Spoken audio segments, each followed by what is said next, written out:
owns the era? That is the question that we're all asking tonight at the CMEX Premier League Grand Final right here on beautiful Ghanaland. Good afternoon, good morning, good evening, good wherever you are watching around the world. My name is Eric Ballnar. Welcome inside the beautiful softball SA complex. Port Adelaide Magpies, West Torrens Eagles, they are back in the grand final for the third straight year. The score is 1-1. Who edges ahead in the dynasty table? Thank you so much for tuning in. I'm here with two softball legends in their own right. First, we will bring in the men's, well, he just finished his career with the men's state team, the longtime catcher and leader of that squad, James Harris, joining us, providing some expert commentary. James, it is an exciting one. These guys have been the gold standards of the competition the last couple of years. Top of the table, minor premiers, Port Adelaide Magpies. They looked the goods all season long. Minor hiccup in the semi-final. They came out on Wednesday night and just showed their stuff and came through to the grand final. Good evening to you, Eric. Thank you. You're going to introduce Anthony in a second, so good evening to him and everyone who is watching at home. It is the climax of the CMAX Premier League season, and we're coming to you from Ghanaland, and I just want to acknowledge the Aboriginal custodians of the land. Well, a man that has won he's won a few premierships as a coach in this competition, providing some expert commentary and analysis, especially from that coaching perspective. Anthony Weatherston joins us. Now, Weathers, as a coach on this day, what does it look like when you know your matchups from that Wednesday night, a few days leading in, especially teams that are no strangers to each other in the big dance? Yeah, you're not going to learn anything. Good evening, everybody, tonight. You're not going to learn anything in the last game that you've just watched them play.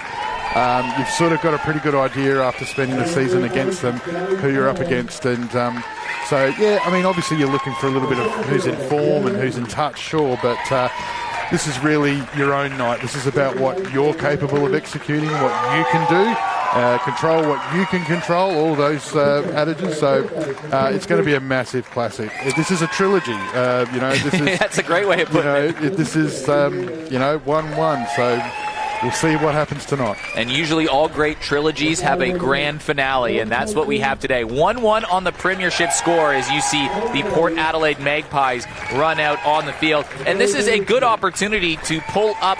Well, we'll take a look at the defense of West Torrens, actually, first, because Port Adelaide will be batting, and it's a side that has been one of the best defenses in the competition the last few years because they're so consistent, this West Torrens defense. Any pitcher that comes in there can trust what's behind them, but they're in a bit of different spots. Jordan Harris used to be shortstop, now she's at second. Sophie Hoyle, a gun at third. Lana Kaesler's really made that shortstop her own. It's a really good looking defense for West Torrens. Solid defense for West Torrens, Eric. In fact, I'd say that 8 of those players on screen were premiership players from last year.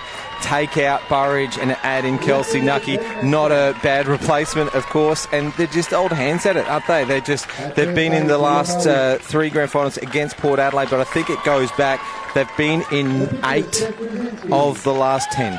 They just are always there at the end. However, they hadn't won one with this group of players until last year. They were that team that had the reputation of could get to the big game, but couldn't win the big game. Well, last year they won the big game. Can they consolidate that? Can they back it up and solidify their reputation with this group of players?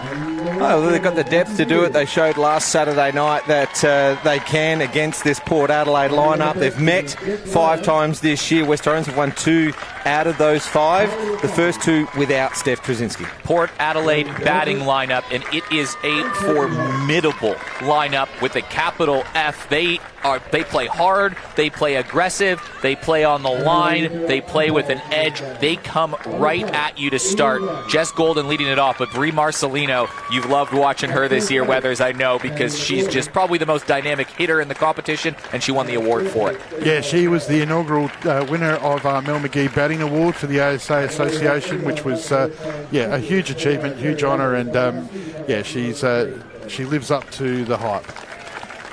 Jess Golden, Neves, and Marcelino. I mean, Jess Maslin is as powerful as a batter you have in the middle. Jess Maslin came to this club. Now, this is her 3rd season with the team. The Magpies had never been to a grand final ever in their Premier League history, and then they've made one here. We'll pause for the opening ceremonies on the field.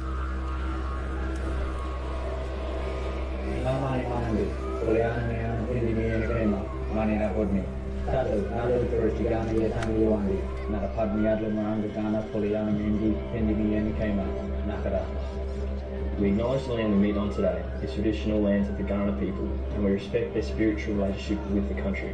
We also acknowledge the Kaurna people as the custodians of the Adelaide region, and that their cultural and heritage beliefs are still as important to living Kaurna people today. We also pay respects to the cultural authority of Aboriginal people visiting from other areas of Australia present here today. Welcome to Kaurna country.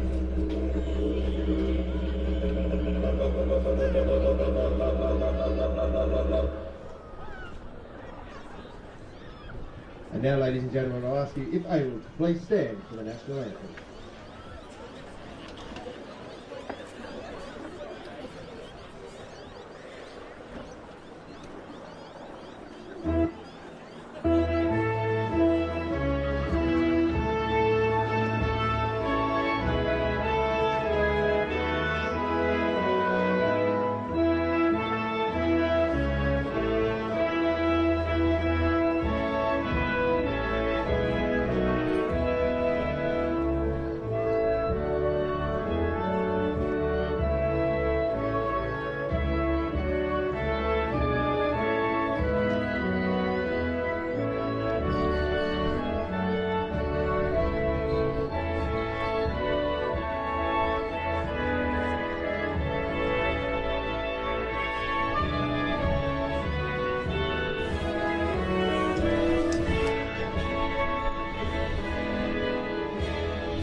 Gotta love an anthem before a grand final. There is a notable buzz around the ballpark for part 3 of this grand final. West Torrens won last year, Port Adelaide the year before that. All of the games have been classics. Who will play the hero today? And a player that will play a big part is that woman on screen, the starting pitcher today for West Torrens. She returned to the lineup in this West Torrens team in the middle of the year, and if you look up the word dominance in the dictionary, it's spelled T-R-Z-C-I-N-S-K-I. Steph Trzynski stormed back, was runner-up in the Calf Coral voting despite playing in about half of the games. That's how good of a season she's had. When she is on, she is near untouchable. Tied with Maddie Cameron, of course, and a couple of votes behind Belinda White, but 52 innings pitched and 93 strikeouts on the season. It's averaging around about 12, 13 strikeouts a game, and no one in the league is close to that. Anthony? So when she went to the plate in the pitching circle, she sent back 49.19% of the players that she faced. Wow, that is an amazing stat. Steph Trzynski, there's no wonder she is on the radar of national selectors. She's won pitcher of the tournaments at Gillies Shield at Open Women's. However, Laurie Brown medalist for this season as well for the pitching award. Now, if there is a team, though, that she's run into some rough spots, if you can call it, for Steph. She allowed 9 earned runs in the regular season. 8 of them were against this Port Adelaide team. A 1.21 ERA on the season versus Port Adelaide, 4.81. Port Adelaide, for whatever reason, have been the one team that's found a way to get hits off Steph Trzynski. Formidable batting lineup versus formidable pitcher. What happens when those two immovable objects meet? Normally something. Bang. Yeah, exactly. I mean, just how privileged are we, though, to be able to watch that live and can't wait for it. Yeah, just on that point, they've met 5 times this season, 4-1 and 5-0 in October to Port Adelaide. Throw it out the season. Put the start of the season well. Then back in January, West Torrens won 5-4 3 weeks ago. Port Adelaide 5-3, and we keep talking about how dominant Port Adelaide were in that game. And in the semi-final, West Torrens won 11-3. Well, what does that tell us? Port Adelaide are going to score runs. Will it be 4? Will it be 5? Will it be more? We know that they swing hard. We know that they get the extra base hits as well. West Torrens, they only struck out 48 times for the season. Next best team in the comp was 109, so more than double. That was Port Adelaide. So we know West Torrens get the ball in play. They're the highest scoring team of the season, 152 runs for. It's going to be a shootout, so buckle up. We're in for a wild ride. As Anthony Weatherson said, it's a trilogy. Part 3 about to begin. Buckle up, grab your popcorn, and get ready. Two Cathcoro medalists go head-to-head to start this game. The two last premiers, Trzynski versus Golden, West Torrens versus Port Adelaide. Trzynski ball in hand, and let's play ball at West Beach.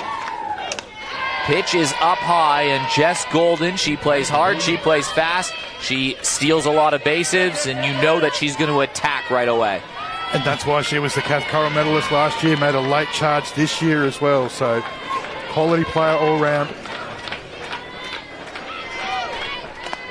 This is her second season in the competition, Jess Golden, a player that obviously loved the softball culture here in South Australia, wanted to come back, and came back with more recruits than last year as well.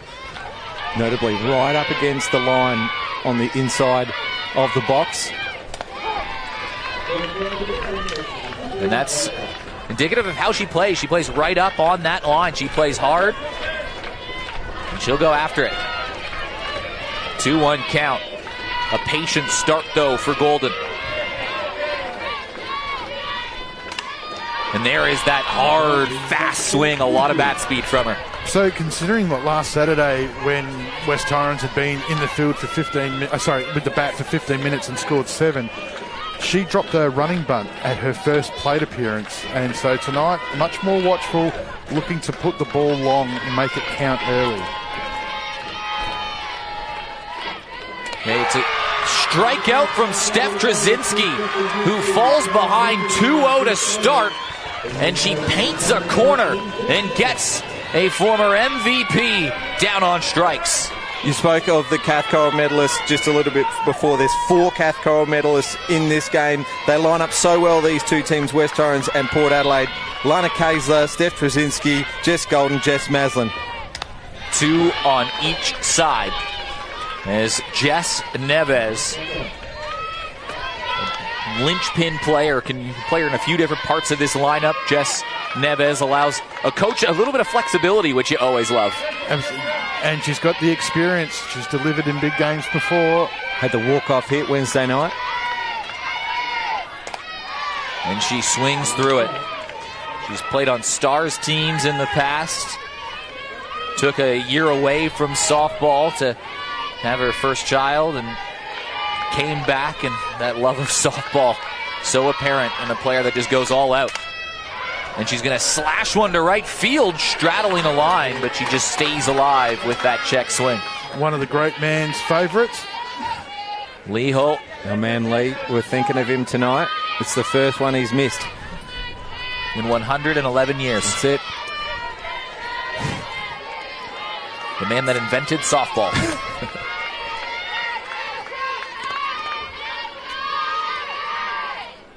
Neves stays with it. Flares it right to the outfielder, Jackie Beal, who moves in. They were playing shallow on Neves. You could see that when Jess falls behind in the count, she cuts her swing down. Some players, they show the bat up front, and as you can just see there on the C-Max replay, all she does is just cut her swing down from the bat to help her hand speed. Jackie Beal's seen that before. Field shallow, gets the out.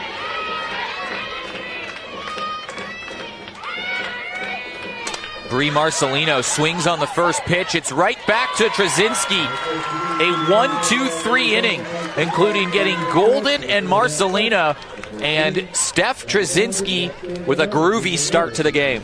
So interesting there, Marcelino, scout report on her, obviously aggressive in the account early, likes to get after the pitching. So Trzynski goes straight to her hands and jams her up and gets a shallow pop fly for an early result. That's a huge win for the Eagles. Trzynski able to settle, no base runners, no threat. Batting lineup for West Torrens, and it's a batting lineup that jumped Port Adelaide in the qualifying final last week. The first 8 batters reached. They scored 7 runs before I could even say hello. And it is a powerful lineup. They're all premiership players. You mix in the likes of Tara Lord, who you'll see her numbers on screen in a second, led off by that woman, Jordan Harris, who's had a big year versus Port Adelaide this year, but it is a good 1-9 lineup for West Torrens. Yeah, like I said earlier when we showed the defensive lineup, they're all premiership players there with the exception of Emma Burridge and Tara Lord. Emma Burridge, a 350 season, slots in perfectly. Tara Lord still in the under-16 age group, hitting 480 on the season and was one of the 2 runners-up in the Rookie of the Year, the Bell White Rookie of the Year award this year too. They just got contributors 1 through 9. What happens to her average, though, with Tara Lord, James, is what happens when she gets runners on? What does she do?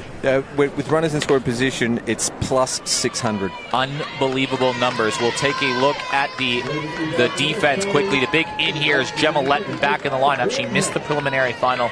She was away at a funeral of Fox with the Letton family, but that's a big in from someone that can run for days and cover a lot of ground in the outfield. So West Torrens' plan last week was to ambush Engler at the start and not give her any opportunity to get settled or any rhythm. So I would expect all of the Eagles hitters here to be attacking her early. Liz Engler, a 1.51 ERA, an American-born player who's played in Germany. Gets Jordan Harris to swing and miss. A fantastic year for Engler. She was voted by her peers for the pitcher of the year and the team of the year. Yeah, first pitcher in team of the year, and it was the 100 and something innings worth of work that she did. 100 plus strikeouts with a deserved spot. Jordan Harris, opposite field. Neves camps under it, makes the play, 1 down. And James, you mentioned those innings, 115 of the 121 innings, or 110 of the 121 innings this year, rather, for Liz Engler of the team's innings. Yeah, there's numbers on the screen there. It looks like a lot of numbers, and when you say that, she threw the 90-something% of the team's innings, this is softball. Your horse can be ridden all day long if they are conditioned to do it, and Liz Engler just showed this year that you can go all year long, and she was brilliant. Yeah, she's a stallion. Liz Engler. Amber Hood. Interesting game of cat and mouse here already starting, which is great to watch. Talk about it next pitch.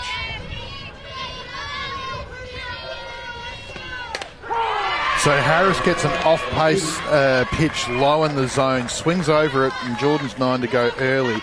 Then gets a ball on the up outside of the zone. So straight away outside of Engler's MO from the week before. Hood takes the pitch because she obviously knows she now needs to drag the innings out. Finds herself behind the count, but she's line drive the ball out to Neves. So right field, the only person getting any field work at the moment. 2 opposite field shots.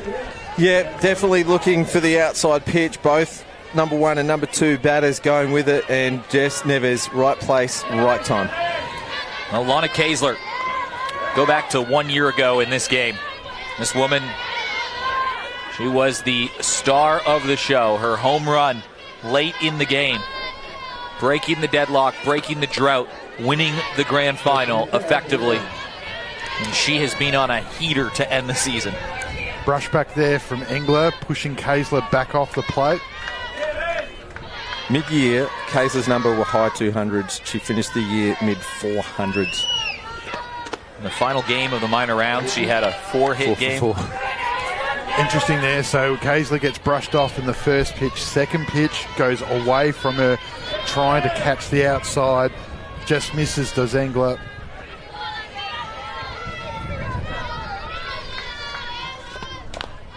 This one just tapped back, it goes foul. But you got to think that in Liz Engler's mind is the first time she met Lana Kaesler early in that game in the qualifying final. Kaesler slashed one hard to the wall that scored those first couple runs. Kaesler is grooving, as they say. Already seen it for each batter. There's been at least one off-speed pitch. Kind of golf to center field, but it's shallow, and diving back, almost making the play was Montana Edwards. It was a tricky one. Letton was sucked way back, but Edwards almost made the spectacular play, and Kaysler will stand on base. We're having a look at the C-Max replay. It's gone into that Bermuda Triangle. Letton probably made the ground, but Montana Edwards didn't take her eye off the ball, so she's probably in the right place to call for it. Meter to Montana Edwards' right, it would have been Marcelina every day of the week. Danny Backsky. Take a look at the C-Max replay again. You're right, it's a Bermuda Triangle, and there's Letton charging in. It was almost on the rebound. First base runner of the grand final. And these two teams have been tight in grand finals past. So to that point that I made, previous batter, at least one off-speed pitch per batter, Anthony. It's a complete different game plan strategy from the week before. Yeah, I was just about to say, we couldn't recall seeing off-speed. And she's effective because the way that she's holding that particular ball, it's like effectively like a peel as she's rolling her hand over that top of the ball. So it could be a drop, could be a fast drop, could be just a change. And it's very difficult to pick if she can get it executed right. A couple of them have sat up. Golden's at least kept them off the outside edge at the moment. Go back and watch the footage from last week if you can be bothered. But her demeanour didn't change throughout the entire game. She got pumped 7 runs in the first inning. Demeanour didn't change. Didn't throw the off-speed pitch. They probably had it in their pocket the whole time. Brilliant tactics. Yeah. That said, a lot of balls put in play, but 3 errors in that first inning as well did not help the cause. But now that difficult play that dropped in on center field, and a walk now to Backsky, and Emma Burridge, who has made a glorious return to the Premier League this year, is going to have the first runner in scoring position of the grand final. Yeah, like this by Golden, just 2 out. But, you know, normally if you're pitching a walk and it's the clean-up hitter, it's maybe not the end of the world. But Emma Burridge has been super dangerous all season, batting high threes. She's a right-side hitter, which, of course, will open up Kaysler's base-running path. So it'd be interesting to see how she attacks her. I think she'll go more to the inside.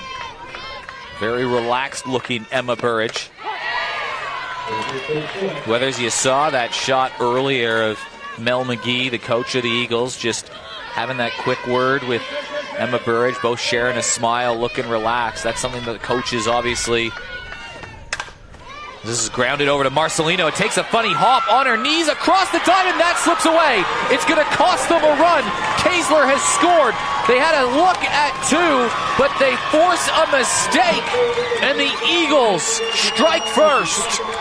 Uncharacteristic from Brie Marcelino. We have watched in all season. She stayed low, she did the right thing, and then she came up thinking she had a play at first. I'm going to say that she would have beaten the throw, so maybe the fumble and the throw combined might go down as an error. We'll have to wait for the official. But on that wild throw with McKenna Smith getting set real early has allowed Kaysler to score.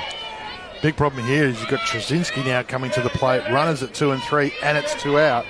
She gets a free shot, basically. They're going to, you know, you can't pass Trzynski up as much as Lee would love to because Sophie Hall's on deck. Trzynski 3 for 4 versus Port Adelaide this season. 3 extra base hits. This grounded up the middle. Marcelino gets down, makes the quick play, quick transition on the money that time. But after retiring the first 2, pressure on the base paths account for the first run of the game. I mean, the amazing thing there, and James said it before, we've been in awe of how good Marcelino's been at shortstop. She gets a tough hop in that particular situation, gives up a run. Next ball, low drop ball, hard, gets hit to her, and she comes up and she makes the play. She actually attacks the ball on her feet, which is just a sign of elite player. But that's a big win for West Torrens in the first innings. That's a massive, like, this is a game that, you know, we could be a shootout. It could be 1-0. It's going to be hard to say. Got a great look on the CMAX replay, and if you want to help advance tomorrow's healthcare and get paid for your time, log on to cmax.com.au. Our team of scorers throughout the season have provided us with the statistics for tonight and all throughout the year, so thank you so much to Lindy Radigan and your team tonight. Scorers colouring the circles, Marcy Trzynski and Sue Norris. They have credited a ground ball single to Emma Burridge, but then the error on the throw. So it was single and an error on the same play, and Lana Kaiser scored it. That is your official. Now, speaking of officials of the game, thanks to MC Sportswear, the umpires tonight, Ian Gray, the Adelaide Softball Association, or McAuliffe Medal for Umpire of the Year is on plate. Damien McCauley, the Hall of Famer, on first, and Steve Wallace, the State Umpire-in-Chief, over at third. I'm sorry, I hogged that entire minute. No, you're fine. That was well-deserved. So Jess Maslin leads things off for Port Adelaide. She's had a big year this season, hitting .429. And she goes swinging. And she can do that very, very well. Outside of the plate has to be where West Torrens win this battle. If it's middle to in, Jess Maslin has a chance of levelling this up herself.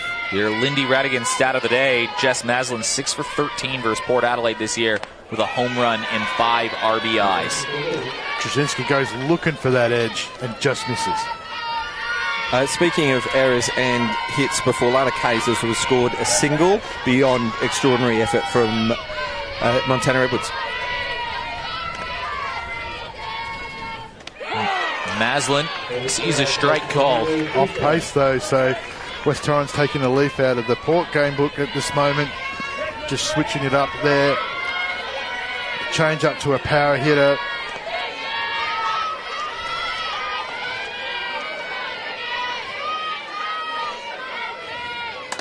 Maslin has won championships wherever she goes. She moved to Port Adelaide a couple seasons ago, and since then, before the Jess Maslin era in Port Adelaide, they had never made a grand final in their 60-plus years. With Jess Maslin, they're now 3 for 3 in making the big dance, including winning one. So whoever made that contract, they should be given a very big bonus. She was on the first ever women's championship team in baseball with Gawler, then moved to Glenelg. They won 2 championships, and she moved this year to Southern Districts, and she plays in a grand final tomorrow. Jess Maslin wins in whatever sport she plays. But Steph Trzynski wins that battle, goes right upstairs and gets her swinging. Climbs the ladder, strikes out the lead-off just as she did in the first. Steph Trzynski in the first inning didn't look like she got out of second gear. Looks like she's just turned the dial up to about 7 or 8, around about now to start off the second. Callahan went 3 for in her game when the team was under duress. So she's also come up big in the first game of the trilogy when she batted in that run. So Stars player this year, significantly improved. Team of the year, third base. So another huge contest here. You're right, she was the hero in the game. She had 2 hits versus Steph Trzynski in a game that Steph was otherwise brilliant. This year, Callahan 7 for 12 versus West Torrens with another 3 walks. She was 3 for 3 versus Trzynski in this game. That last time they faced each other in one of the last rounds of the season, she was 2 for 3 versus Trzynski. She just, for some reason, has got Steph's number. And no one will know that more than Steph Trzynski, who goes 1, 2, 3 strikes on Callahan and says, "Sit down, kid, it's 2 down." I was just got to tell you why she's so successful, because Steph Trzynski is a rise ball pitcher and Callahan has got great hands and can climb the ladder. Not on that occasion, but I'm sure we'll see bat on ball from Callahan throughout the night. Gemma Letton, another player that can play a lot of different roles. Speed demon, and she lays down the bunt, but it's right to Trzynski, who makes the throw. Brought in by Harris, covering at first, and it's another 1-2-3 inning for Trzynski. Good thing there, the great play. I mean, Steph Trzynski in her award speech on Sunday night mentioned Amber Hood and the importance of Amber Hood as the catcher behind the plate. As we just see there, Gemma Letton's attempt at a running bunt. She credited Amber and the catchers that have done the work for her. And you can see there, like James was talking about, they're setting her up inside, then they go to the outside, change of pace. And then when it comes crunch time, she goes up that ladder and she doesn't give you any choice. And it's hard to follow. Steph Trzynski this season has appeared in 10 games. On 7 occasions, 1 run has been enough by the offense to get West Torrens the win. That is a phenomenal record, and it shows you how few and far between runs are, which makes that error even more costly in the first inning. Yeah, she's a lights-out pitcher, and we've seen that the last 4 years where she was the Kath Coral Medal twice. Last year she lost by a vote. This year she lost by 2 votes, and she missed the first few games last year. She missed the first few games this year. So by choice, she could be a 4-time in a row Kath Coral medalist. You're talking Mel McGee calibre now. With an Open Women's Pitcher of the Year. No disrespect to the 2 winners, of course. Thoroughly deserved winners. I mean, that's how the award works too, right? Like, you got to be the best all season. If you don't play the full season, hard to be the best. Yeah, there's no average. But it's Steph Trzynski, just a dominant player on both sides of the ball. But Sophie Hoyle,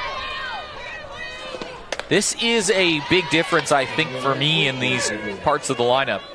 7-8-9 here for West Torrens. You have Sophie Hoyle at 318, Tara Lord 480, and Alicia Marching, who is a premiership player, at 9. The 7-8-9 batters of Port Adelaide, of Edwards, Smith, and Engler, well, those 3 combined are 3 for 35 versus West Torrens this year. I always say if 7-8-9 get it done, that's how games are won, and it's the edge to the Eagles on paper. But paper doesn't mean much in a grand final. It's execution, isn't it? And we've seen it on show tonight, the 2 pitchers going about their work. Plenty of opportunities for their defence to stand up. Another change-up, Anthony. Hoyle grounded over to Marcelino again. A quick scoop, another fire. And there's that Marcelino display at shortstop. As you shake your head, Anthony Weatherstone, in awe. That quick transition. I mean, that was a great at-bat by Sophie Hall. She took that count real deep, forced Engler to come across, just missed on the bat. Marcelino doesn't break the line. She doesn't move forward on the ball. She waits for it because she backs herself because of her arm. It's just ridiculous. It's so good to watch. We've seen the change-ups, but we've also seen the hitters getting jammed a little bit. 3 plays in a row, the last 3 plays, all going to shortstop. Now, this is that breakout player of the year, potentially, in Tara Lord. 480 this season, and she can't even drive a car. I love it when those stats come up, you know, the huge numbers, and then we just remind everyone, you know, how early in her career she is. Well, she sends another one to Marcelino. That takes a funny hop, and that's thrown across, and McKenna Smith comes down with the rocket from Marcelino. And we'll throw that over to Anthony Weatherstone to break down another CMAX replay with Brie Marcelino, and you can probably use Lee Hull's favorite line. Repeat of earlier message. No more to say. A funny spin, sort of just broke away a little bit, but she was still good enough to get her glove to it and make the play. 4 consecutive ground balls to Marcelino. Alicia Marching.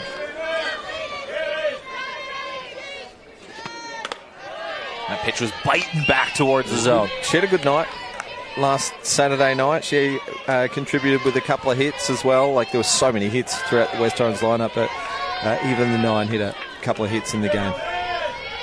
Took that great catch on the fence too. Yeah, that catch going back was insane. She was in the air running towards the fence when she took that. That was very courageous. Do you remember the very first year we did a top 10 plays of the year? Thanks to Spacequake Sports, it was Alicia Marching's diving catch that was play number 1. She's a gamer. One fouled back to stay alive, but now a couple strikes on Marching here as Engler again got the first 2 outs of the inning. And speaking of Spacequake Sports, we thank them for their coverage throughout the year. 8 seasons in a row, the best softball coverage in the world. Down the line, what a grab by Charlize Callahan. 3 infield gems from the Port Adelaide defense to retire the side in the bottom of the second. So McKenna Smith, she's a first-year CMAX player this year, and you just see Callahan take that ball, comes up, throws it from her low shoulder and gets a bit of lift before it. But if you want to know why McKenna Smith is in a side that is full of powerhouse hitters and all the line. It's what she does at that base. She makes that infield. She makes the infield smaller by her ability to move around it. She's just a defensive weapon for the Magpies, and that's why she's there. It was a great pick as well at third from Charlize Callahan. Great glove work, and that's the improvement of her. Yeah, that's why she's in the Stars. That's why she's made the team of the year in the hot spot in a league that's got some elite third base. So she's in very good company there. But so you were speaking around the world. Thousands and thousands of viewers from around the world, as far as Port Macquarie, New South Wales. Lots of people online enjoying your coverage. Can I just say, we had a look at the Facebook stats just earlier today. In the last 2 months, 1.4 million people reached around the world from our live stream broadcast. If that's not making a difference to the promotion of the sport, I don't know what is. Big time numbers. And these players have elevated their game under the bright lights of the cameras over the last few years, state team level as well, and Steph Trzynski being a big part of that. From a coaching perspective here, you've got the start that you want if you're West Torrens. The important thing here is, though, 7, 8, 9, you've got to make sure that you leave nothing on base for the top of the order who've had a look and haven't had their shot. These next 3 at-bats are just as important as the 3 after it. Mentioned earlier, these 3 combined versus West Torrens this year, 3 for 35, although not indicative of their season averages. Montana Edwards, a 283 hitter, and someone that has some sneaky power. She can drive a ball very well, Montana. Yeah, great power. And super courageous in the field too, so no easy outs here. She just takes a pitch to get that first strike on the board.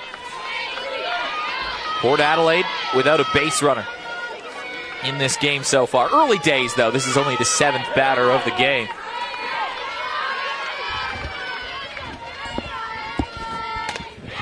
And then she swings through a pitch. A healthy cut from Montana Edwards. So you've had your 2. This is your team bat now. Got to cut it down. Make some contact. Get yourself on.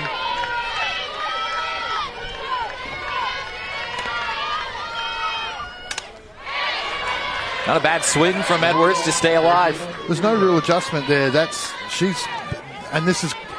why 1v2. She's backing herself here that she's not going to cut things down. She's getting after Trzynski here, so.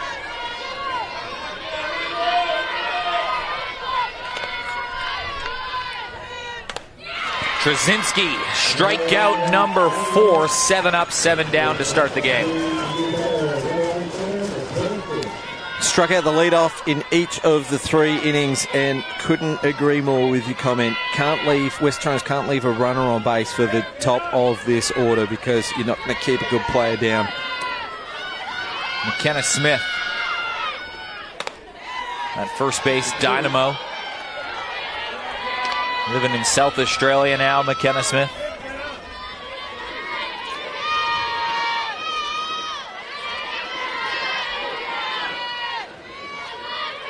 Her first CMAX Premier League Grand Final.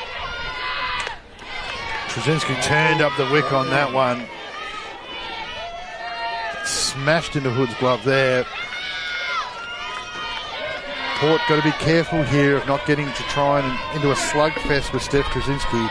That's a tough game to play. Might be a game that Steph Trzynski wants you to play. Absolutely. I mean, there's been no changes of pace in this one. She's throwing just rockets at the moment.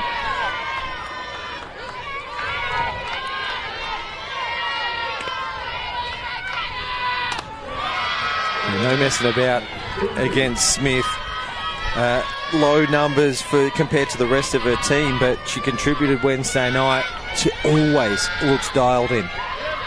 Well, we've mentioned it before. She's got this focus bubble around that sort of draws everybody in around her.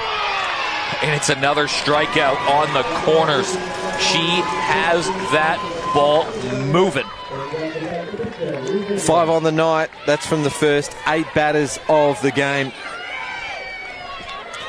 We might need to get a recount of Port's list, though, because they seem to have an extra player. Taylor Chillingworth dialing in from overseas, the shortstop superstar of the Magpies. Liz Angler hit 300 on the year. She's the 9-hole hitter. A pitcher that has a 1.51 ERA, pitches 90% of your innings and hits 300. Yeah, that'll work. Hit a ball 250 feet over the Dental for School sign as well. So has come back a significantly improved hitter. He spent the winter in Europe playing, I think it was her maybe second or third season over there. In Germany. And she barely pitched, but she was swinging the bat the whole time. A performer over there as well. Port Adelaide, a team that just burns you on the base pass. They get a runner on and they create all sorts of pressure that not a lot of teams have been able to handle. That's all well and good, but if you don't have a base runner, it's tough to cause chaos. And it's 8 up, 8 down, and now 2 strikes here for Steph Trzynski to start this game, trying to strike out the side. And it's a formula that worked all season long. They only lost 4 games for the year, and when they get on, they do make you pay. And the coach Lucas is all about chaos on the field. There's hit and runs, there's stolen bases, fake bunt steals. Like, he's got all the tricks, and he's not afraid to use them, even if they're down. Strikes out the side. 9 up, 9 down, 6 strikeouts for the amazing Steph Trzynski to start this grand final. That's why she's the Laurie Brown medalist, and that's why she's the runner-up in the Kath Coral. I mean, she is that good. The only concerning part there from a coaching perspective is that was an important innings, and Engler fouled off a couple.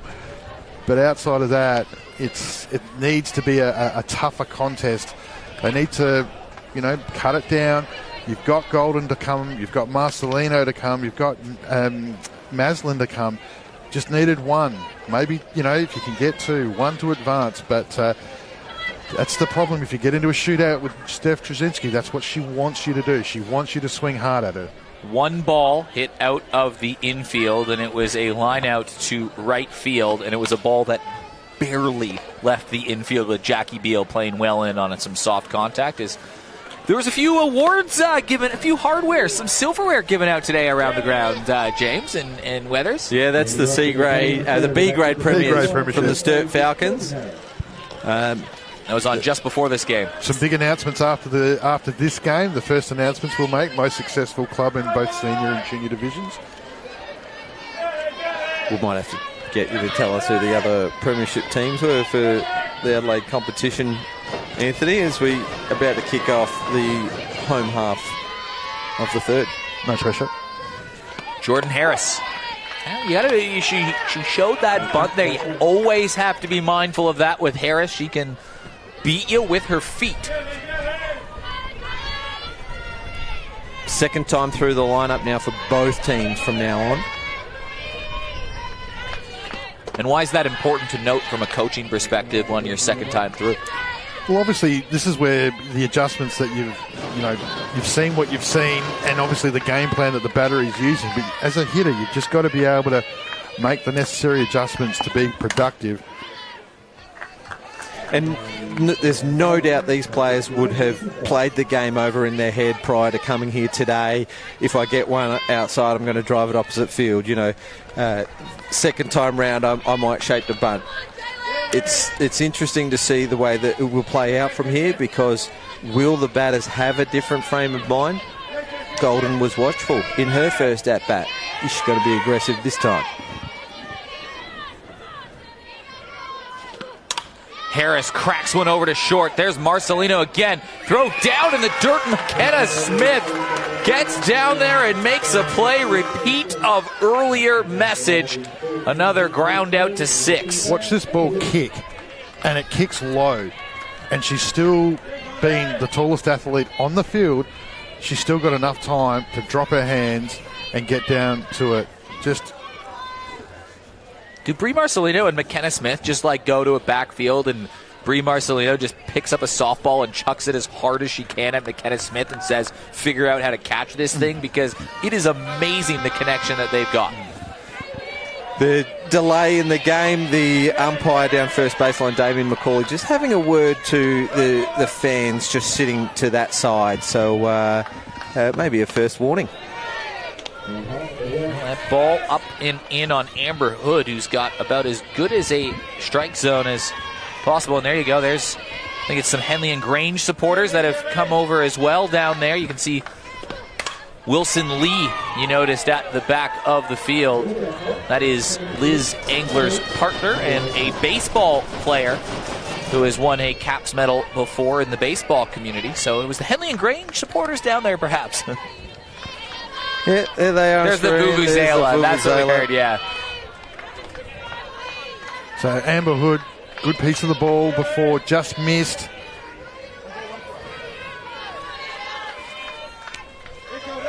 Eagles one out here. Put in play just beyond the reach. Back to Brie Marcelino. Yes, sir. Wow, Hood is fast, but again, Smith, that defensive weapon, steps in at the right time. Marcelino does the work.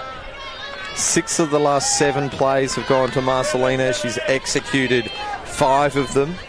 And of that 7th play, it went to third base. So West Torrens, they are pulling the ball. They're getting jammed at the same time. So there's that game plan that we were talking about before, is that they're either going hard and in, or they're going change of pace and out. Well, first innings was all right side. Now Eagles are starting to get the pace of the game. They're going left side. The good sign for the Eagles there is traditionally, if you're starting to pull the ball mid to early in the game, that means that those last at-bats, you're going to have the field at your disposal because you've really got your head around the pace. As a player, do you want that ball coming to you? Oh, of course. Big game players, big name players stand up in big games, and for Port Adelaide, there's none bigger. Like, she's tall as well, but Marcelino, the hitting champ of this year, but she's also put up some ridiculous numbers at shortstop. Also team of the year, named as a utility because you can't name 2 shortstops, and guess who was shortstop in team of the year? Kath Coral medalist. So, tough to beat. Yeah, tough to beat. And an Olympian. Some great shortstops in this competition. You're looking at one now as Kaesler Second with hit. eyes down the line. There's been 2 hits in this ball game total. Both of them to Lana Kaesler. Oh, I hate correcting you. As we have a look at the CMAX replay, Emma Burridge was credited with an infield single, and then the wild throw advanced her to second. CMAX replay, if you want to help advance tomorrow's healthcare and get paid for your time, log on to cmax.com.au. There's Lana Kaesler putting on the afterburners, sliding in to 2. 2 for 2. Kaesler, talk about big name players want the ball in big games. Well, Lana Kaesler has been clutch for state with the Stars, been clutch for club. She's already got 2 hits in this grand final. How brilliant was she last year in the grand final? Yeah, if you only remember their hit, all I have to do is remind you that she took a screaming line drive from Jess Maslin. You know they hit hard when they're off the bat of Maslin. She got off the ground. She took a great Michael Jordan-styled catch, and then the very next turn at bat, she hit a 2-run home run that was the only score of the game. So big games, big game players right there. Lana Kaesler was part of the coaching crew of 4 West Torrens players that are on this grand final squad.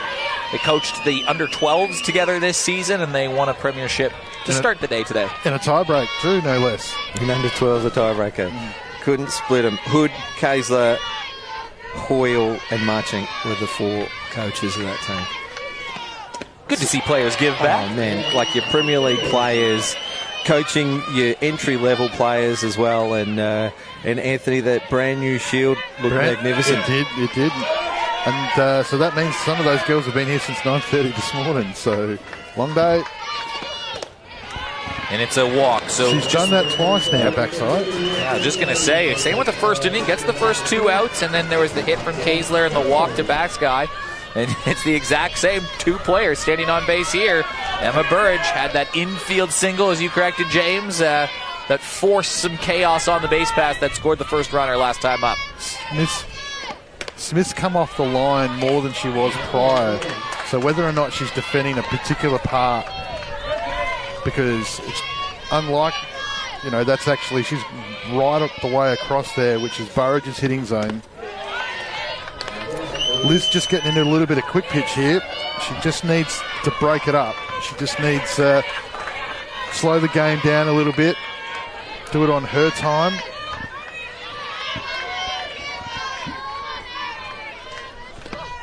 Have a look where Mel McGee is standing in the third base coach's box. She's already down, so if there's that infield or single to the outfield, she's in position to call the runner home.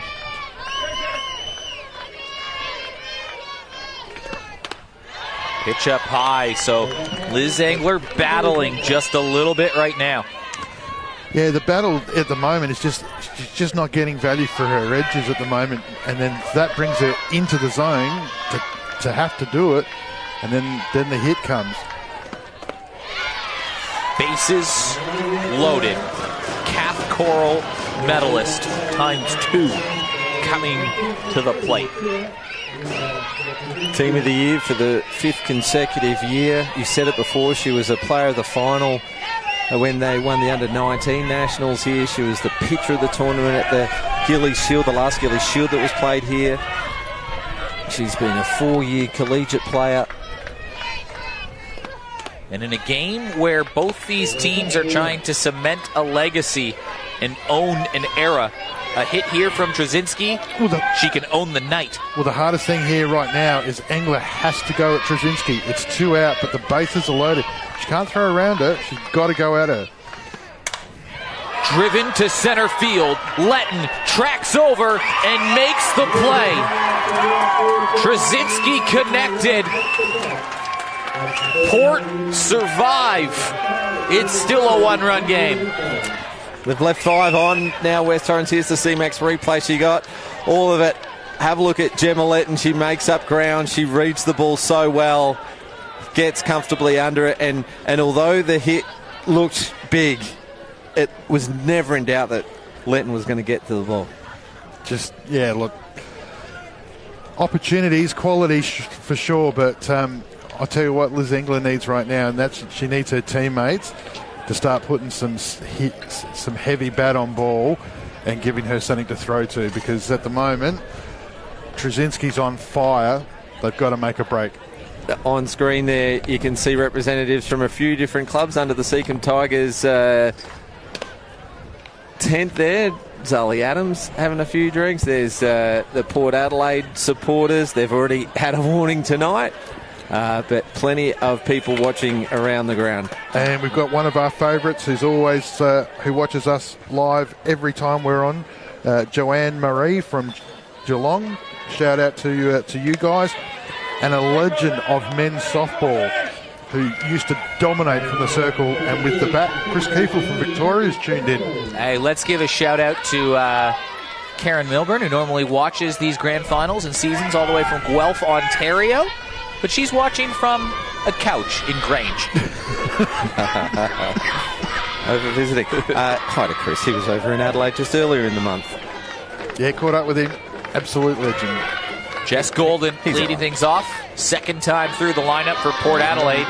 They have gone 1, 2, 3, 4, 5, 6, 7, 8, 9 up, 9 down with 6 strikeouts from Steph Trzynski. 1 ball hit out of the infield. Well, there's another one in. That's gone high. It's gone and swirled and diving back. Lana Kaesler again.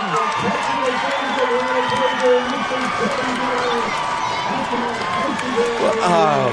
We're all speechless. Watch her on the C-Max replay. She'd lost it. It went out of the lights and she'd lost it completely. She had to readjust.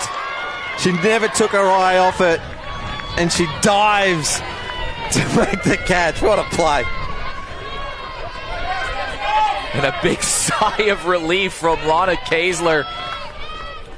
Looked like she was taking a tumble off a surfboard in a wave, and that time just has the ball stick to her glove. The only other person that could have taken that catch is me if that was an extra value meal that had been hit into the air, because I would not let that slip. The fact that she's covered that ground and turned inside out on a ball that started towards the C-Max side and as it come all the way looking like it was going to third, that's probably one of the best catches I think I've ever seen. That is insane, Lana Kaesler. I feel bad for her that it just goes down in the book as a fly 6. I might colour it green.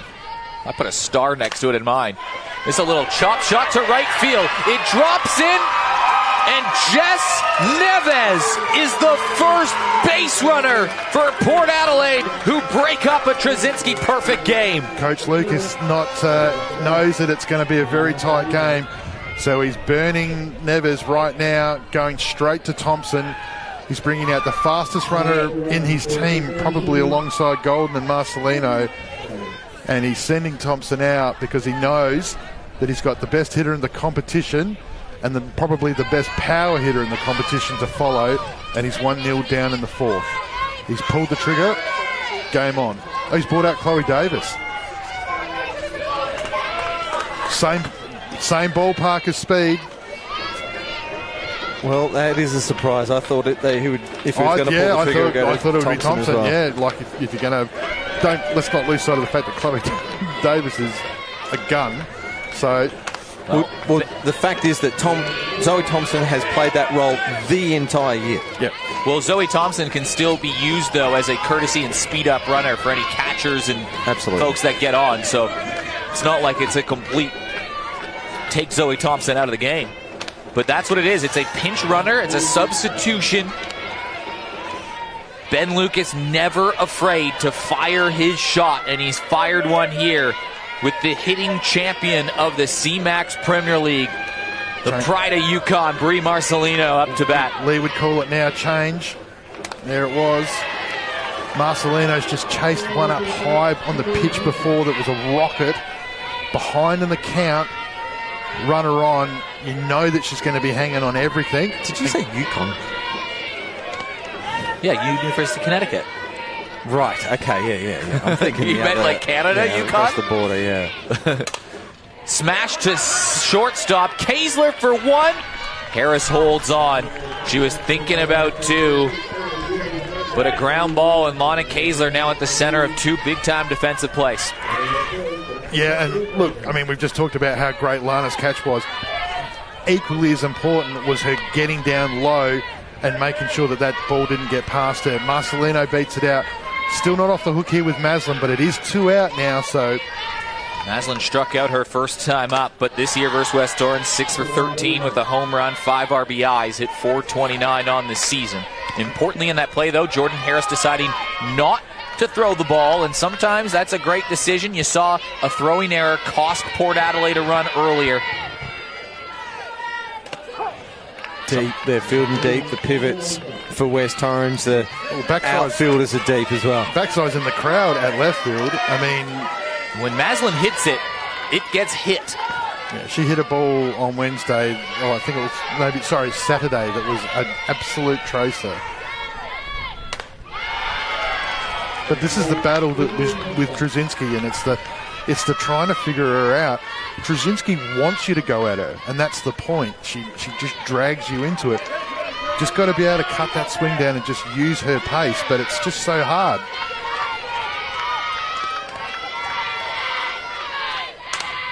Well, Maslin had a pitch to drive, and she just missed it. She had a 2 pitches ago was her pitch. It was the inside one. That one was on the outside, and she's tried to bring it back across. Doesn't mean that Maslin can't go the other way, but her preference is to pull that ball. So expect Trzynski to stay on the outside edge. Back sky is deep. Oh.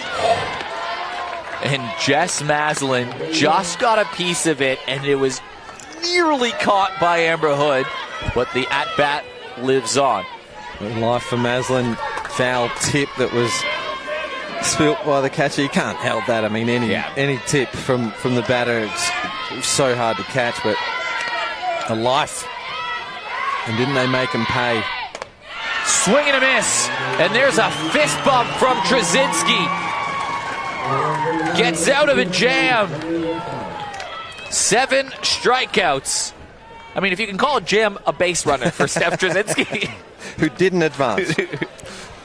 Well, I mean, that was a big time. That was big. Like, I mean, Trzynski's gone up against Port's 2 best hitters and with a runner on, and, you know, got Marcelino onto the ground and has beaten Maslin over the plate. You can tell a plan has been executed there by the celebration of the catcher and the pitcher, because you know that you're in trouble when Jess Maslin comes up to bat. So they've done their homework, they've kept it on the outside, and for the first time in a long time, Maslin just fans at a ball, and that's just the quality of that at bat for West Torrens because of the quality of the batter they just got out. And, you know, look, people tell you at the start of a season, you know, is there an advantage to playing in the qualifying final and winning it and having the break? Well, sometimes there is, because you do get those couple of extra days, and you know, you get to have another look at the team. I mean, you mentioned at the start of the game, Eric, is that, you know, what is that benefit? And West Torrens have used it well. Don't get, you know, Golden and Engler have definitely also changed that plan. Remember, 7 days ago, Port got lit up for 10 hits in the first innings, basically, against the same team, and they've kept them to 1 in 5. So in 4, sorry. So, you know, both teams have made huge steps forward. Sophie Hoyle, Tara Lord, and Alicia Marching due up, and Hoyle swings at the first pitch. Hey, and, well, Brie Marcelino makes another play. A little different this time. Yeah, I mean, Marcelino's keeping him in it at the moment, just defensively. You know, Engler's doing everything she can do in the middle, and Marcelino's backing her up. They've just got to get their bats to join that fight. But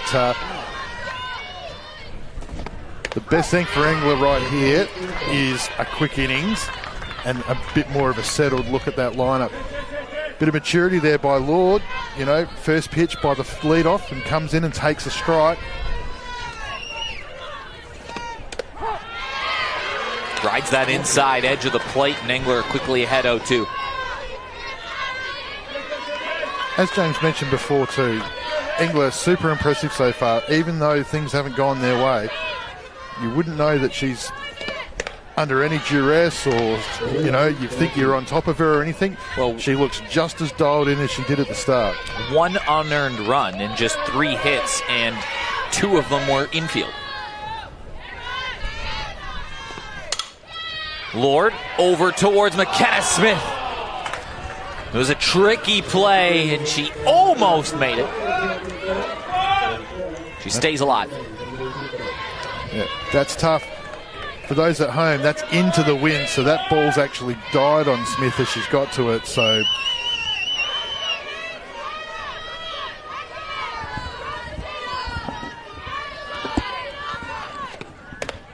And it's a strikeout for Liz Engler. That is just her first strikeout of the game. She's lived on ground balls, but it's 2 up, 2 down to start the 4th inning here. Yeah, batter number 9, Alicia Marching up. And you had the same stat, first strikeout. So, you know, you get that first one. What happens? Ball starts rolling, right? You start to get a little bit more momentum, and she's shown that she can shut down this lineup, and she has done so since that first inning. This one fouled away as well. Well, the entire amount of the offense tonight, if you added up all the minutes that they've been out there, would be the same as they were in the first last week. So they've made a huge improvement. They've just got to find a way offensively. This one grounded. Any guesses who? Unbelievable. Could watch that all night long. Well, we have been watching that all night long. But now, so, you're in the harder ports order here. So Callahan's going to lead off, and then you're going to have second base. Gemma Letton, and then you're going to have Edwards. Edwards. So I've said it before, so apologies for sounding like a broken record, but one of these first two batters, they've got to get on. The advantage of Callahan is if Callahan can get on, that opens up their short game. Letton can execute the short game exceptionally well. She's super fast, so she puts pressure on both bases. So if that happens, then all of a sudden you've got 3 bites at the cherry with what's coming after that. If the leadoff can't get on, the short game goes away. Letton's just got to have to clear her arms and hope that she can put the ball into space and then rely on her speed. Callahan has been the hammer for Port Adelaide the last few years, but right now she just needs to be the spark. She broke into this A-grade side as a 15-year-old a few years ago. She's a veteran player, but she's only, 19 maybe? 20? Not old. One of the stats I don't have. She's clutch. 8 plays to Marcelino tonight. She's made 7 of them. I was just about to say, have you got any stats on how many plays a shortstop's made in a night? And out of 18. At the other side, there's been a standout shortstop play as well from Lana Kaesler, who dove back and made a great play, and there was a ground out to her the very next at-bat. Only 4 balls really put in play by Port Adelaide this year, and 2 of them have gone to the shortstop. You can tell by the angle of the bat, though. We're still talking about the bat is 270 behind the head. They are still swinging as if it's BP. They're still swinging if it's a normal round robin. They're still going hard at her. There's that ball up that Callahan is quite good at getting to, and she fouls one just back. Hasn't worked for 4 innings, so there's got to be a change or even an adjustment. I mean, Callahan has moved to the front of the box more so than she was in her last at-bat to try and take some of the rise out. Another strikeout. Make it 8 for Steph Drzezinski, who has faced 1 more than the minimum today. It was a soft hit to right field from Jess Neves, the only base runner that Port Adelaide have managed today. Letton exaggerating going up the front. She is as far up as I've ever seen Gemma Letton in an at-bat. And far up means right up in that batter's box towards the pitcher. And how good is Amber Hood? Change up, straight up. First that time she's dropped a running shot, so Amber knows she's going to go, puts a change up on it, freezes it. Outstanding. She chases one upstairs, and Gemma Letton, Stars player from a couple years ago, and they won that championship. And this year. A young Stars team this year. Pretty good. 23s. Oh, I nearly gave something away then. She was exceptional for the under-23s this year. They started her at centre field, and South Australia didn't get off to a great start. And one of the catalysts for their success was their move of Gemma Letton into shortstop, and her game just lifted and with the bat and in the field and led that team to the grand final. 9 strikeouts, though, for Steph Drzezinski, including the last 3. Outs have been made by DK, and it has all been swinging strikeouts as well. We're crediting Steph with 9, and absolutely she is executing it, but Amber Hood at the moment is giving a masterclass behind the plate. The catcher, James Harris, how do you evaluate Amber Hood's game so far? Coach says masterclass, the catcher says... Well, in all seriousness, it is the unsung hero of the team, isn't it, the catcher? I mean, they control the tempo of the game. They have to control the prima donna that's on the stripe. Now, I'm not saying that it's Steph. I'm just saying all pitchers. Chops, maybe. Especially. I concur. Especially that guy. Who'll be playing in a final in the Hills at the moment, so I know he won't be listening. So, but Amber's doing brilliantly. She's calling a great game. She's mixed up the pace. She's going in and out. And she's like a cat back there. Great command of her game in general, Amber Hood. Well, we talked about at the start of the game how powerful their Port's hitting lineup, and here we are. Trzynski's not only throwing, one of the greatest games you've seen in a final so far, but Amber is just executing just an absolute superb game plan. Marcelino, best hitter in the competition, hasn't done any damage. Golden, Cath Corral medalist from last season, hasn't done any damage. Maslin, you said it before, James, fanned at the plate. How often have we ever seen that happen with a runner in scoring position? She's just been able to negate all of that. And you can see that little stutter step that she made right before that pitch, and then trying to frame the strike zone as well.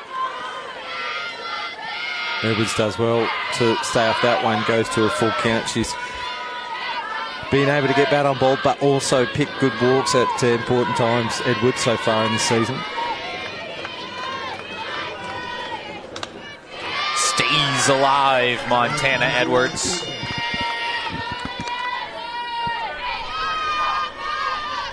It was a game there's not much room for error. A one-run game, another tight one, the third year in a row these teams have played a grand final, and they've all been classics. It's 1-1 in the series. And it is a walk. Both pitcher was walking off. The other batter was wondering. And it is the first walk issued by Steph Trzynski. You get a look at the C-Max replay. You watch everyone freeze like it was going to be called. It's just gone inside, I think. The height was good. And Edwards, watch her reaction. She thought she was gone. She was walking back to the dugout. Yeah, I'm just dropping the bat off over here.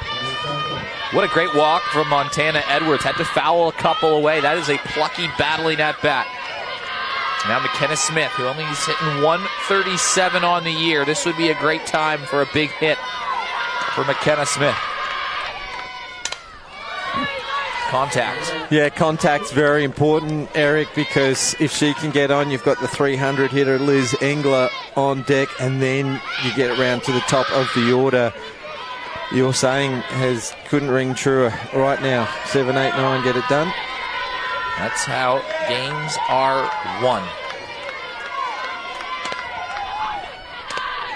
Steph Trzynski, another strikeout. She's hit double digits.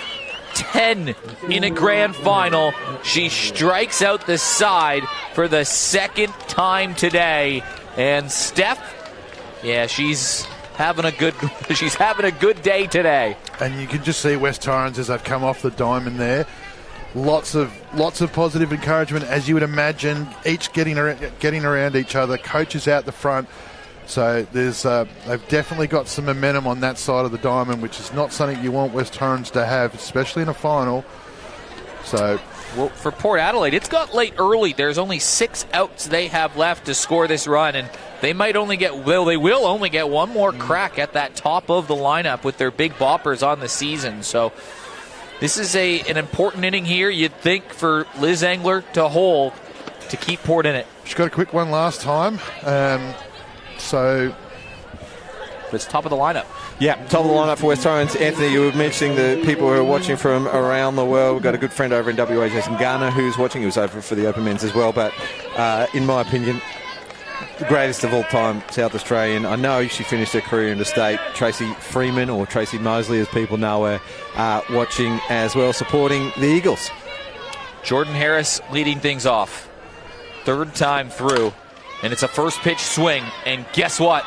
Brie Marcelino. 9th time the ball's come to her. Second time Jordan Harris has grounded out to Marcelino. And she's a magnet out there. So Backside and Kaysler are the key here at the moment, the way that they've played. Backside's got the 2 walks, Kaysler's got the 2 hits. They're coming up. If Amber Hood gets on, that's big. I was just about to say, so the real roll of the dice here is that if Amber can get herself on base, then that's going to change how that's going to play out now in a big way. Big hit from Amber Hood, and it drops in the outfield and rattles up against the wall. Amber Hood is going to stand up on 2. There's a runner in scoring position for Lana Kaesler. Big time shot from Amber Hood. We've been saying how good she's caught the game so far. Well, now she steps up with the power into the centre left alley. Gemma letting onto it pretty quickly. Stops pretty much at the fence, and that allows her to get to 2 and in scoring position. What do you think Lee Hull would do here? I was just going to say he would be putting Lana Kaesler on base without question. But they're going to pitch to her. She's got 2 hits tonight. She had the decisive hit in that first inning versus Port Adelaide in the qualifying final. She had the big hit in the grand final last year. She had a diving catch in this one. A leaping catch in last year's grand final. She has her own top 5 playlist from games alone. And she's now just inherited a count that's right up her alley. 3-0 count to Kaesler. It might not be the worst thing in the world for ball 4 for Port Adelaide. Kaesler started her journey down first base, but it's called strike, so it's a 3-1 count. She scored the only run of the game back in the first off a throwing error from Marcelino. But since then, she's been unbelievable. Kaesler on base for the 3rd time today. That's okay. Right now, that's okay.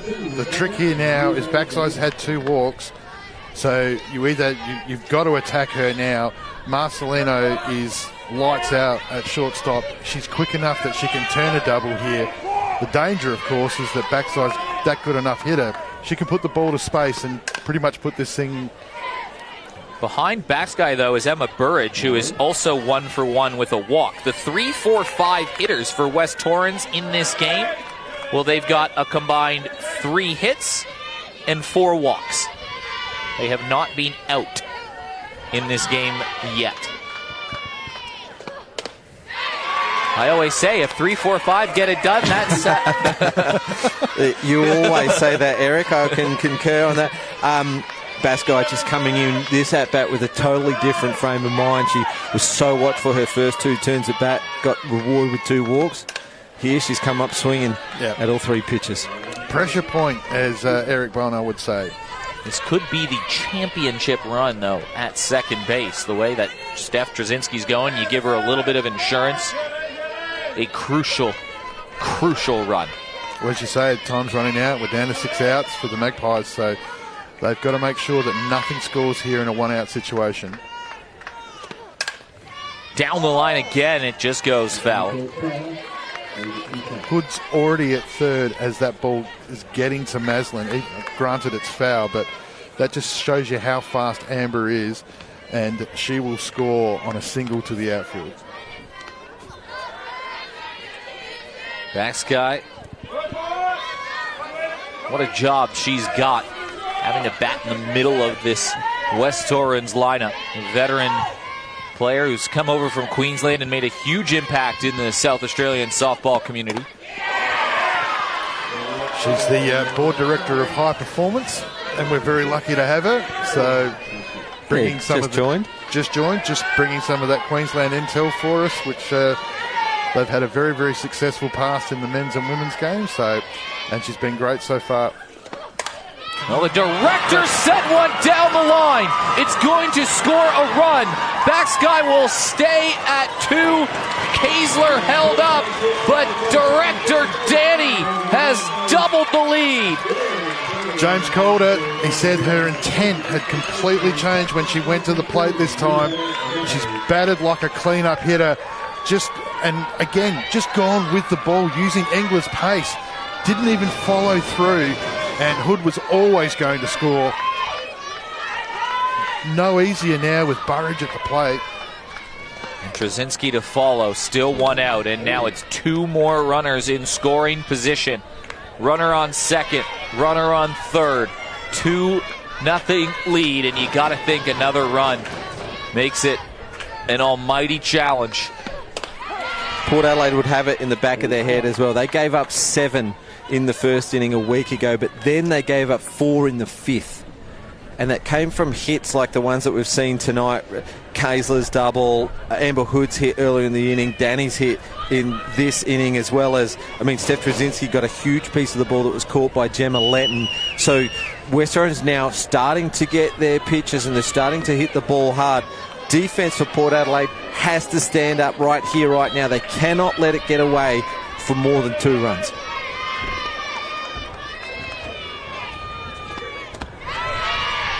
And after Burridge, remember, we're 1 out with runners at 2 and 3. Trzynski's to follow. Hoyle's to follow that. Marchant came up with hits last Saturday against Engler. It's not going to end here. That'll help. That'll help. Engler can find another gear. She's been brilliant all year, but if she can find something extra in the tank to lead this team, I love that look. She's just got the steely eye, hasn't she? The eye of the tiger. Or the magpie. Sent to right field, hugging the line, and it's called fair. 1 run in. 3-0 Eagles. Right side hitter, Anthony. That's been her game. Coach Lucas, first time I've seen him come out for a long, long time throughout the regular season. That ball was hit into the wind, so that's a difficult play for Neves. That's right into the heart of it. But again, the speed of the Eagles base runners. 3, 4, 5 in the lineup. That's Lana Kaysler, Danny Baxguy, and Emma Burridge. They have been up 3 times each to the plate. Combined, they are 5 for 5 with 4 walks and accounted for all 3 runs. Engler's going to lead off the top of the 6th, which means then obviously Golden, Neves, Marcelino. So they're going to get one more shot with the top of their line. Before this inning started, they had to get 1 to tie it up, 2 to go ahead. Now they're going to have to get 3 just to tie off those 6 outs, and they need 4 to win it. Getting harder and harder by the second. Trzynski can provide what could be a knockout punch. She had bases loaded last time she was up and made some great contact, but it ended up just being a deep fly ball to straightaway center field. I'll tell you the difference between the first run of the ball game up until the time when the second run was scored was that Marcelina had made 9 plays in that time, in that period, and the last 4 batters have gone centre, walk, right field, right field. Right field again. 1 run in. Getting the wave around. Can they make it a 5-run lead? They can. It's a 2 RBI single from Trzynski, and the Eagles have blown it open. C-Max replay, outside pitch, hands go with it. 2 RBIs to go with the 10 strikeouts for Trzynski, and West Torrens are rolling. They've gone opposite field with big-time results, and scoring 1 run on Trzynski is hard. Scoring 5, it becomes more than tricky. In the 5 games they've played, Port Adelaide have put on against West Torrens 4, 5, 4, 3 and 3. So never scored more than 5.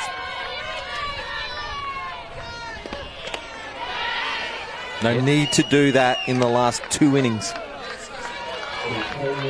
They entered the 5th, down 1-0. Double to Hood, walk to Kaysler, double to Baxguy, double to Burridge, single to Trzynski. 4 runs in, 5-run lead.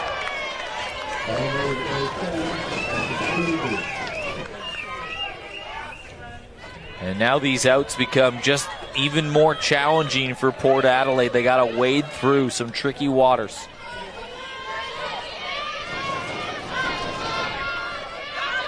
It is a getaway inning for West Torrens. What was the score when Port Adelaide won their grand final 2 years ago? We should have looked that up. It was an extra innings, though, right? Extra innings? Yeah. It's tie break 3-2, I thought. Some drama at the plate. I'm just thinking back at a 1-0 ball game this time last year, or 2-0 ball game this time last year. The epic battle that these two clubs have put on show for us the last couple of years. Timeout call. We're going to see pinch hitter. Yep, Brody Borovnik, it looks like. Premiership player from last year. She's got a very good batting average. Handy player to come off the bench in place of the youngster Tara Lord. That is 6 straight players who have reached. Before then, Liz Engler had only given up 1 hit between the bottom of the first inning and the bottom of the 5th with 1 out. Don't forget, this inning started with Harris grounding out to start the inning. It was an unassuming inning until Amber Hood went bang with that big double that just jump-started this Eagles attack here in the 5th.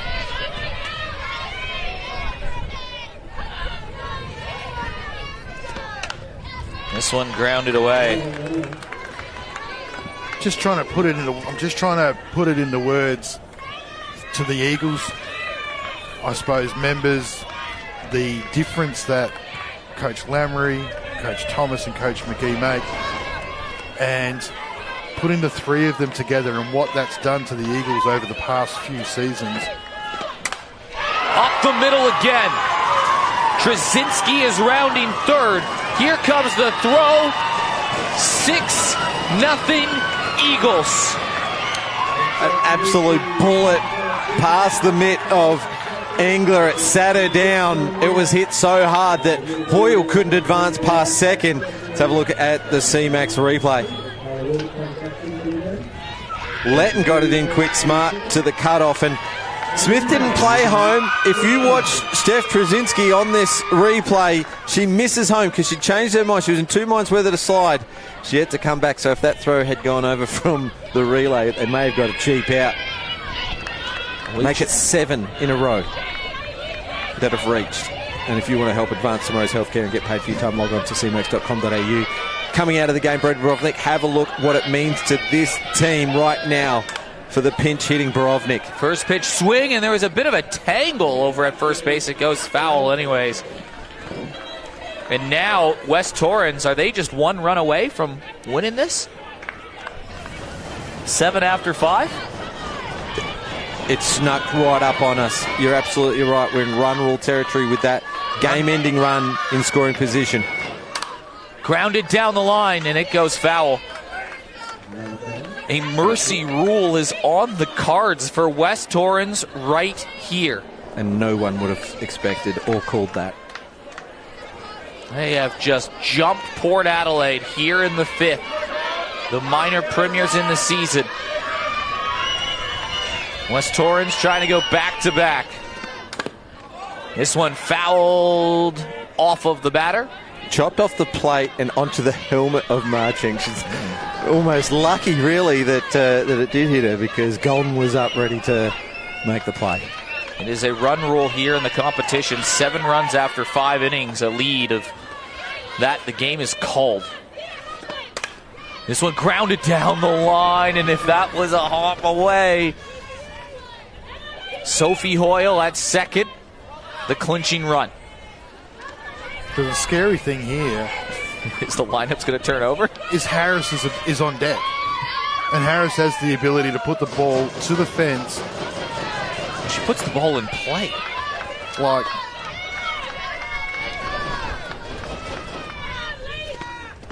Ball in the dirt, it slips away. And now the championship run is a fly ball away. And even on a little foul ball, they have to be careful just to let that thing drop.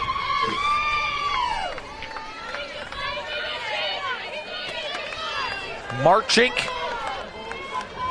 with the championship run on third base. Fouled away again. Well, you can tell she's dialed in because even on the bad pitches, she's able to kill them off. She wants that hit. She wants to bring that run in. I wonder if any of the players even know that they're a runaway.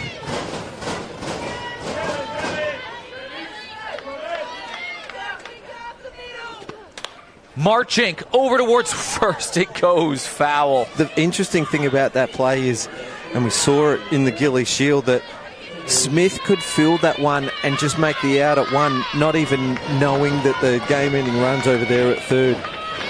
That message needs to have gone out from both dugouts. They're all in tight. Up the middle again, it takes a funny bounce. It's over. Owners of an era, West Torrens, go back to back.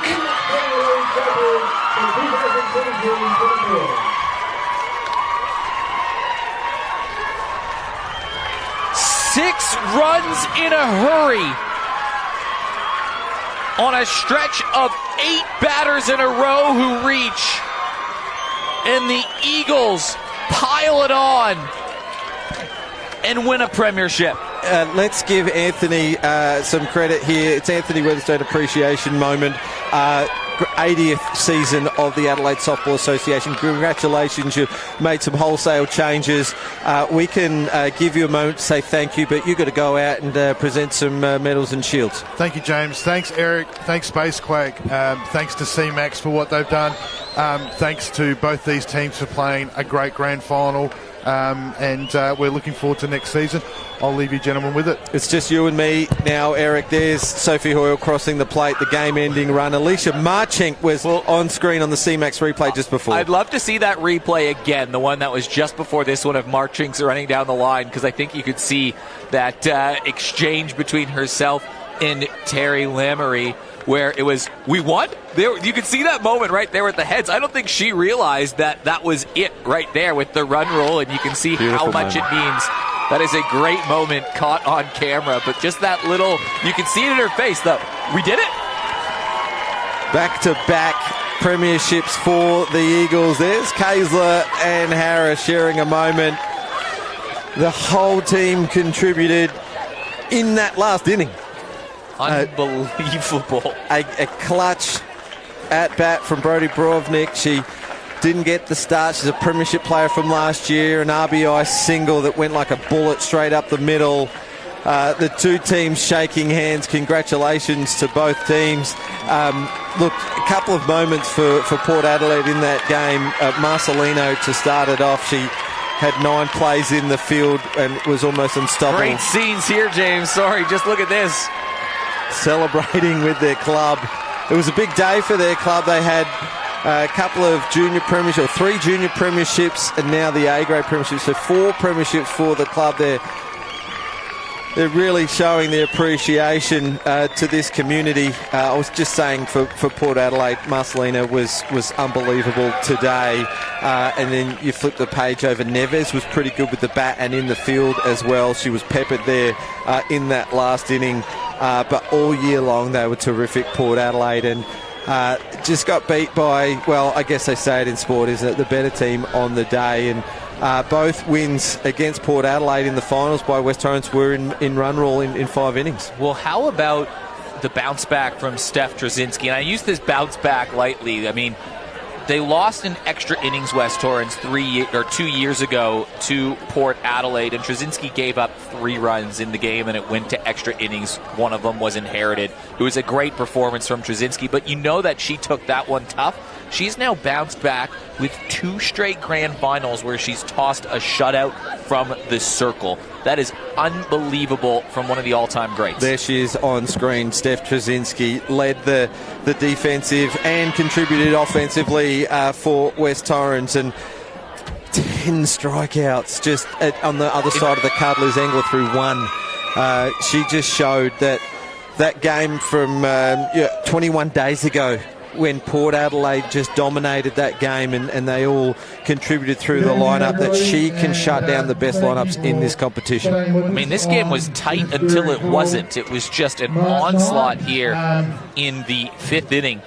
Double from Hood, walk to Kaesler, double to Backsky, double to Burridge, single to Trzynski, walk to Hoyle, single from Borovnik, and a single from Marchink, and it was good night and premiership from there.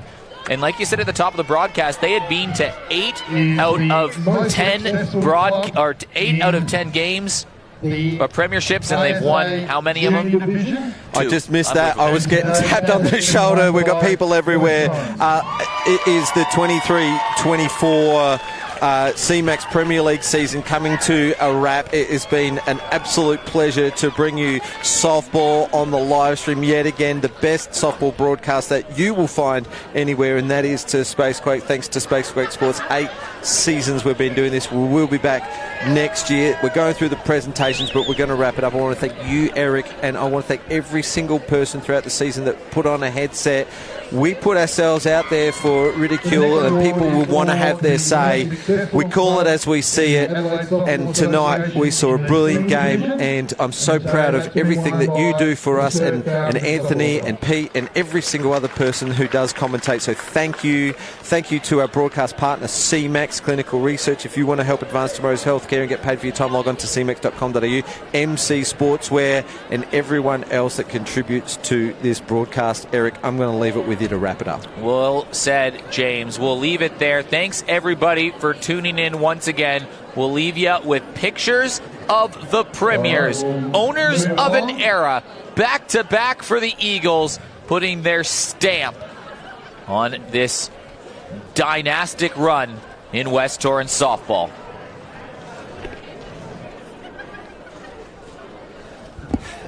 Sorry, Dave, we got carried away there. We enjoyed. So, we'll just like to call out our next award. We made some changes this year at the ASA, and we had selected some great servants of the Adelaide Softball Association. One of them tonight, Lindy Radigan. We have decided to name the player of the final after her. Lindy has been a long-term administrator, player, coach, and basically dedicated her life to the sport. So please give her a hand as she comes out.